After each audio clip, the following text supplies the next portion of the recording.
അസ്സലാമു അലൈക്കും വറഹ്മത്തുള്ളാഹി വബറകാത്തു. പ്രിയമുള്ള സഹോദരങ്ങളെ, തങ്ങന്മാരും മുസ്ലിയാക്കന്മാരും അവരുടെ കഴുകൻ കണ്ണുകളെ സാധാരണക്കാരിലേക്ക് ഇങ്ങനെ തിരിച്ചു വെച്ചിരിക്കുകയാണ്. എപ്പോഴാണ് ഒരാൾ വീട് വെക്കുന്നത്? ആരാണ് വീട് വെച്ചത്? അത് പൊളിക്കാൻ എന്തെങ്കിലും മാർഗമുണ്ടോ?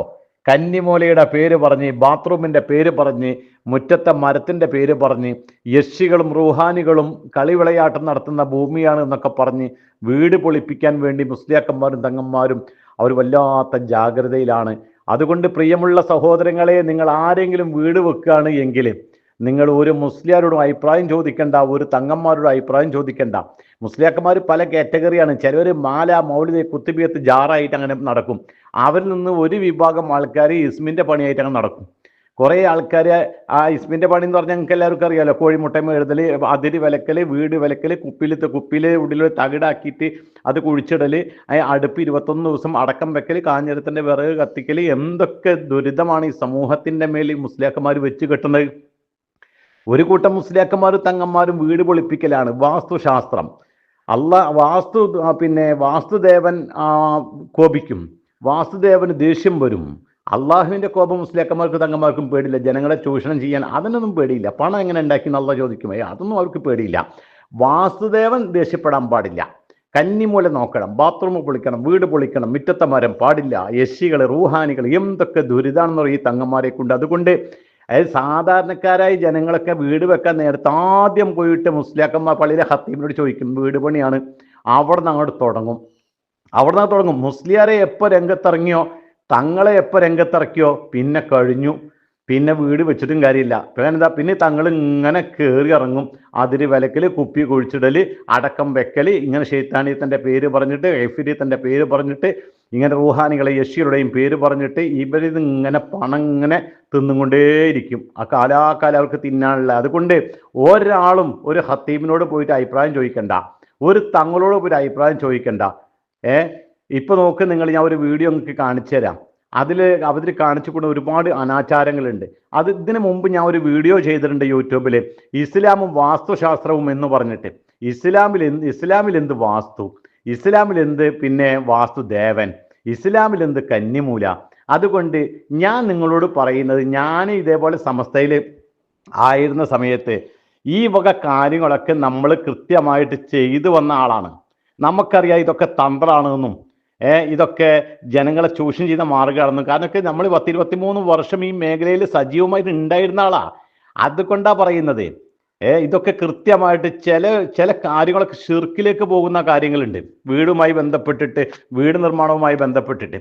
അപ്പൊ ഇതൊക്കെ വളരെ ജാഗ്രത പാലിക്കണം നിങ്ങൾ. ഞാൻ ഒരു വീഡിയോ കാണിക്കുന്നുണ്ട്. ആ വീഡിയോ നിങ്ങളൊന്ന് ആദ്യം കണ്ടു നോക്കി. ഒരുപാട് അനാചാരങ്ങളാണ് അതിന്റെ പുറകിലുള്ളത്. എങ്കിൽ ആ വീഡിയോ ഒന്ന് കണ്ടാൽ ബാക്കിയുള്ള കാര്യങ്ങൾ നമുക്ക് കൃത്യമായിട്ട് സംസാരിക്കാം.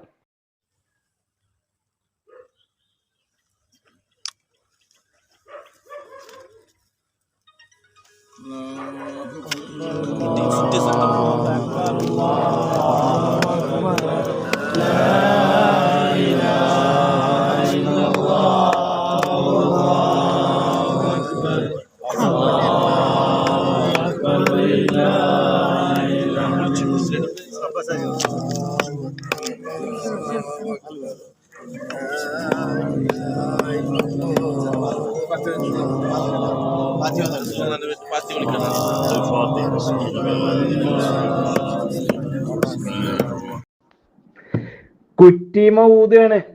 വീട് വെക്കാനുള്ള കുറ്റി അടിക്കുമ്പോൾ ആ കുറ്റീമ ഊതിയിട്ട് അതാണ് കുഴിച്ചിരുന്നത്. എന്നിട്ട് തക്ബീർ വിളി, അൽഫാത്തിഹ വിളി, പിന്നെ ഇനി അവിടെ നിന്ന് അങ്ങോട്ട് ചടങ്ങ് തന്നെ ഇനി ഇവിടെ നടക്കാനുണ്ട്. ഇതാണ് അവസ്ഥ. സ്ഥലം പോലും വാങ്ങാൻ പറ്റൂലേ. എങ്ങനെ ഈ സാധുക്കൾക്ക് ഇസ്ലാമുമായിട്ട് കൃത്യമായി ദീൻ പഠിക്കുന്നതിന് പകരം മുസ്ലിയാക്കന്മാരെ വലയിൽ പോയിട്ട് ആദ്യം പോയിട്ട് പെടും. സ്ഥലം വാങ്ങാൻ പോലും പറ്റൂല. എത്ര സ്ഥലങ്ങളാണെന്ന് അറിയോ തങ്ങന്മാരെയും കൂട്ടിക്കൊണ്ടുപോയിട്ട് ഈ സ്ഥലം പറ്റുമോ എന്നൊക്കെ ചോദിച്ചിട്ട് ഇന്ന് തങ്ങൾ പറയാണ് പറ്റൂല, അവിടെ മറ്റേ പോക്കും വരവൊക്കെ ഉണ്ട് എന്ന് പറയുമ്പോൾ അത് ആ സാധു വാങ്ങാണ്ട് പോരും. എത്ര പേർക്ക് സ്ഥലം വാങ്ങാൻ പറ്റണില്ല.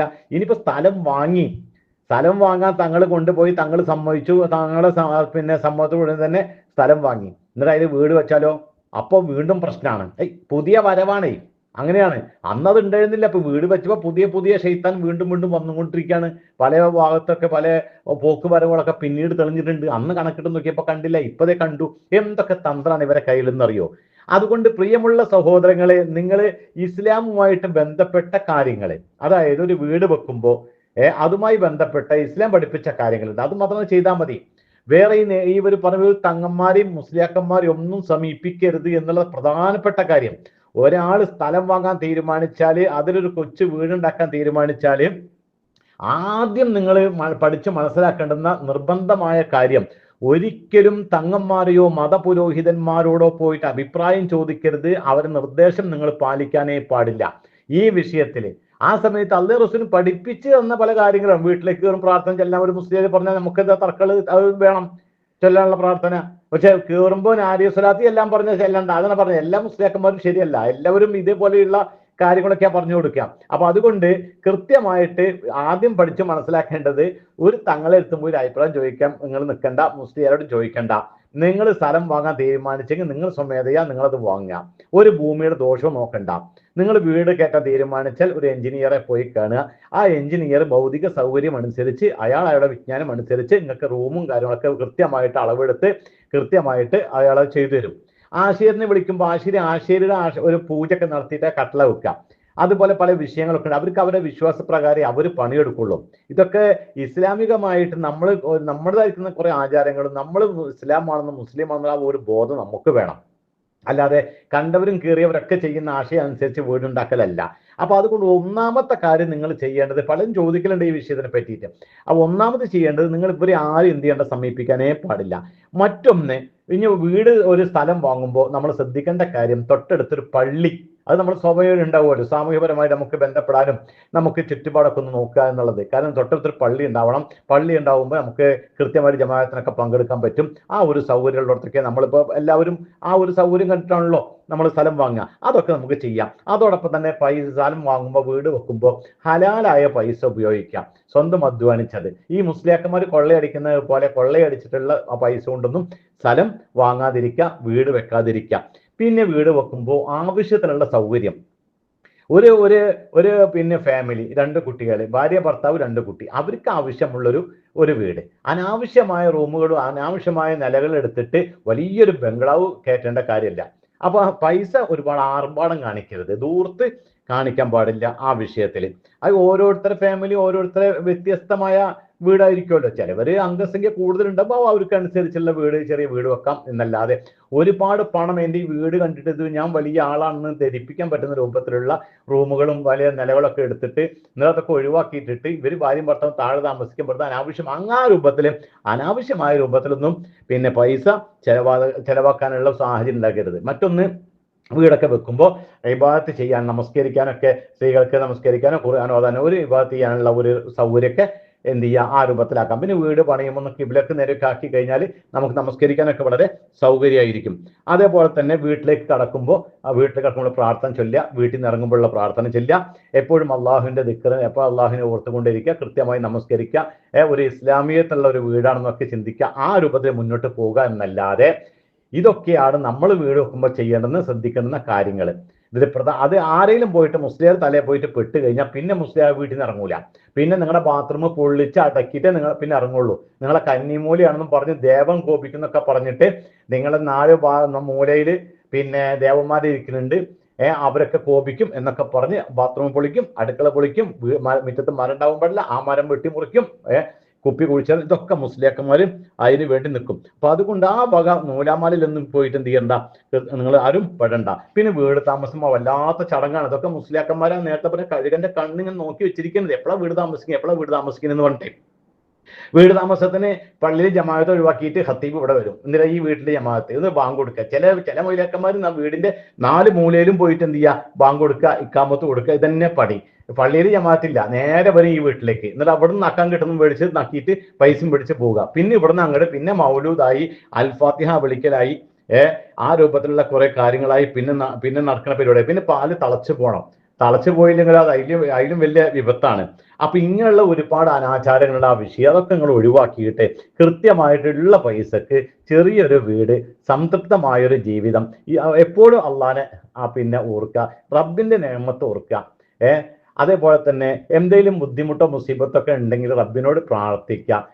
പ്രവാചകൻ പഠിപ്പിച്ച പ്രാർത്ഥനകൾ ചൊല്ലുക. ഖുർആൻ എപ്പോഴും വീട്ടിൽ ഓതുന്ന ഒരു വീടാകണം. കാരണം നിങ്ങളുടെ വീട് മക്ബറ പോലെ ആക്കാൻ പാടില്ല, ഖബർ പോലെ ആക്കാൻ പാടില്ല.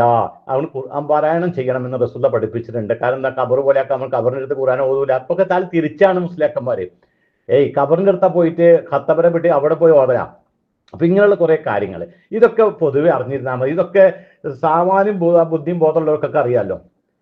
ഇതിന് വേണ്ടിയിട്ട് മുസ്ലിയാരും തങ്ങന്മാരും എടുത്ത് പോയി ആദ്യം നോക്കിയിട്ട് കണക്കിട്ട് നോക്കും, ഈ സ്ഥലം എങ്ങനെ, ഈ വീട് എങ്ങനെ, കുറ്റിയടിക്കൽ, അങ്ങനെയുള്ള കുറെ നൂല് അതൊക്കെ അങ്ങോട്ട് ഒഴിവാക്കുക. ഇന്ന് തവക്കൽത്തു അലല്ലാഹ്, അള്ളാഹിൽ വരമേൽപ്പിക്കാം, റബ്ബിൽ വരമേൽപ്പിക്കാം. എന്നിട്ട് അങ്ങ് വീട് താമസിക്കാം. ഒരാൾ അനുവാദം ചോദിക്കണ്ട, ഒരു നല്ല ദിവസം നോക്കിയിട്ട് ഇങ്ങനെ കറങ്ങാൻ നിൽക്കണ്ട, കലണ്ടറും നോക്കണ്ട, നെഹസും നോക്കണ്ട, ഇതൊന്നും നോക്കണ്ട. ഇതൊക്കെ നോക്കുന്ന ഒരു ജനങ്ങൾ വന്നാൽ ഈ മുസ്ലിയാക്കന്മാർ വീണ്ടും തിന്നു കൊഴുത്ത് അങ്ങനെ പൊളച്ച് നടക്കും. അങ്ങനെ ഇതാണ് അവസ്ഥ. അപ്പൊ അതുകൊണ്ട് കൃത്യമായി കാര്യങ്ങൾ പഠിക്കുക, മനസ്സിലാക്കുക. അള്ളാഹു അനുഗ്രഹിക്കട്ടെ. അസ്സലാമു അലൈക്കും വറഹ്മത്തുള്ളാഹി വബറകാതുഹു.